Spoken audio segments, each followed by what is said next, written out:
Rakeem has terminal cancer. Alicia's graduation was canceled due to COVID. My dear friend just suffered her 4th miscarriage in 4 years. As a social worker and empathy educator, I've had the privilege of holding pain for so many people, and doing so has taught me some rich truths about humanity. For one, trauma is not comparable. Trauma is a living creature with a lot of components. It creates physiological responses in us, as Dr. Bessel van der Kolk and others have expertly documented. It can shape entirely how we see the world, as trauma specialists have explained. It comes in diagnosable forms. It can seem innocuous at first. It repeats itself through generations, but no matter how it comes, it comes. The statements that I just made are all traumatic events in the lives of Rakeem, Alicia, and my friend. How they thought everything would be is different, disrupted, changed, rewritten. The degree, the level of pain and disruption may be different, but the presence of pain and disruption is universal. However, we do, as humans, often rush to compare trauma against trauma and create a sort of hierarchy of suffering. This manifests in 2 ways. First, you have minimizing. Oh, it's not like you have cancer or anything. Or, it's not that bad. This can calcify the pain in someone's life, and they could not seek healing, and it just kind of hang out and continue to hurt them. The second is a need to compete in the suffering Olympics. Oh, you think you have it bad? Oh, that is nothing compared to whatever route you choose, the result is the same. Paralysis instead of processing. There is a different way. As I've talked about trauma over the years, one of the loudest complaints and pushbacks that I have gotten is people believing that I am saying all trauma is the same. So let me be super clear. I am not saying that at all. Losing your entire family in a civil war is not the same as getting stood up at prom. Trauma comes in all shapes and sizes and happens throughout our lives. I am not saying that trauma is interchangeable. I'm saying that trauma is incomparable. Trauma is kind of an inevitable part of this whole human thing. To quote and adapt Ben Franklin's quip, death, taxes, and trauma are all inevitable parts of what it means to be a person. And very few of us have, or really any of us, have any control as to kind of how it reshapes us.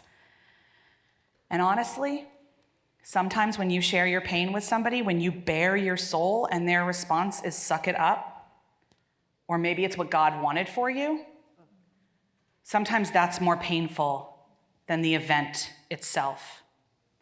What matters in terms of trauma isn't international context or historical context or your context or anything. What matters is how it affects the person, how it rewrites their lives, overwrites their nervous system, changes how they see the world. What matters is their pain, whatever degree it is. But as I already mentioned, we do kind of rush to categorize it against other pain, to give it context, to help people put it in perspective. And often we're doing that out of an impetus to help. Well, surely if they can kind of see, they're not ready for that yet. Context is important, and perspective is a mandatory part of healing, but it is not the priority at the point of pain. At the point of the share, the priority is simply to acknowledge their pain. A common refrain in this hierarchicalization of trauma is something along the lines of, suck it up, you're not a starving child in Africa. 99% of the time that phrase is wielded as a weapon of minimization, it's factual. The person is, in fact, not a starving African child. 100% of the time, it's completely useless. What does being in extreme poverty have to do with being in pain? And if someone is really hungry, does none of their other pain matter? What about the mother who enters into an abusive sexual relationship because the abuser will feed her children? Comparing her traumas is unproductive.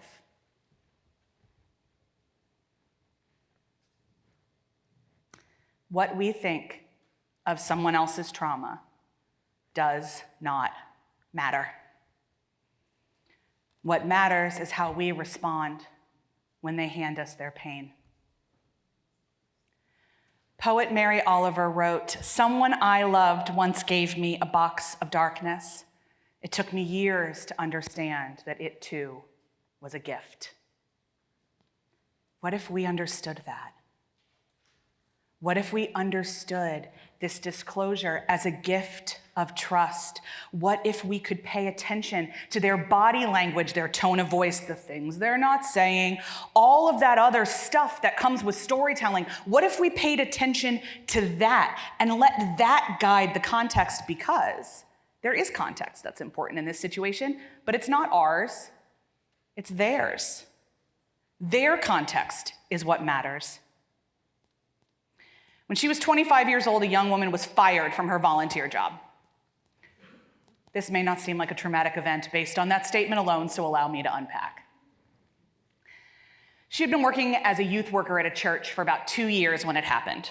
She was pulled into a meeting with several members of staff and told that she was a damaging and harmful presence in the lives of their youth.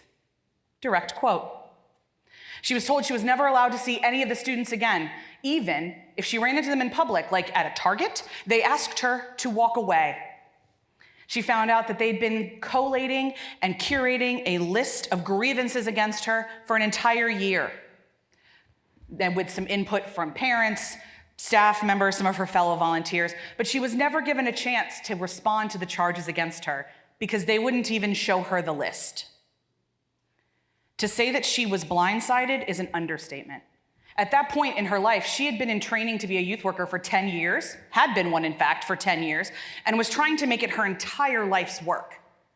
These people, this action, this meeting, didn't just strip her of an activity. It decimated her identity.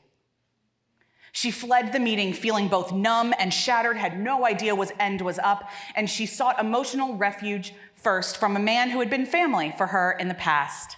He was so supportive, assuring her that she would find another calling, that she would heal, that life would be great. He was a true teammate until 5 days later, when he responded to one of her pained questions with a dismissive eye roll, asked her why she was being so dramatic, told her that she would get over it, and that she was making too big a deal. If you had punched her in the sternum, it would have been less painful. And I know that for sure because that sternum is mine. That story is mine. And I want something different for all of us. Not just because we deserve it, but because society demands it. In the last 18-ish months, the world has come to understand trauma in a brand new way. I mean, none of us have lived through a global pandemic before, and this one is both firmly personal and fundamentally communal. It has affected all of us in different ways, emotionally, physically, socially, economically, spiritually, the whole nine, and will continue to do so for generations.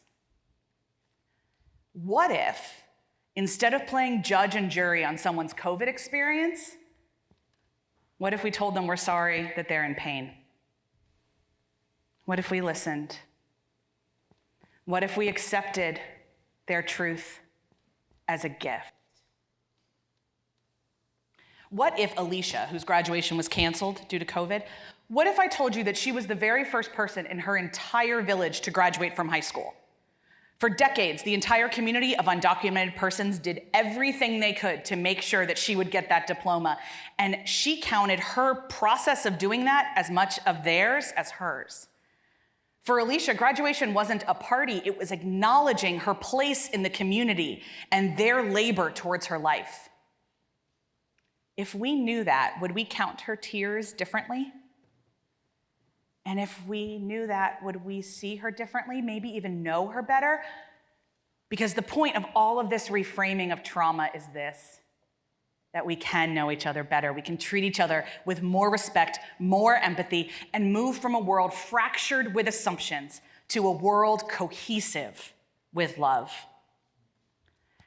There's an adage that's attributed to Plato you may have heard that goes like this: be kind, for everyone you meet is fighting a harder battle. I'd like to offer this edit. Be kind, for everyone you meet has scars from battles that they have fought, is in training for battles they will fight and don't know about yet, and do not need you to tell them that those battles aren't valid. It doesn't fit on an Instagram graphic, I know. But sometimes more words are better. So I beseech you all to remember that comparing trauma against trauma only causes more trauma. When faced with the gift of someone's pain, I ask you, I urge you, I invite you to treat it like that and understand that the response that is necessary is listening without judgment and maybe, sometimes, a hug. If trauma is part of the human experience, we've got to make healing part of it as well. If we want to move from that world that's fractured with assumptions to one cohesive with love, we absolutely can. That's the great news. We absolutely can do that. We have all the tools we need. We just have to decide that we want to.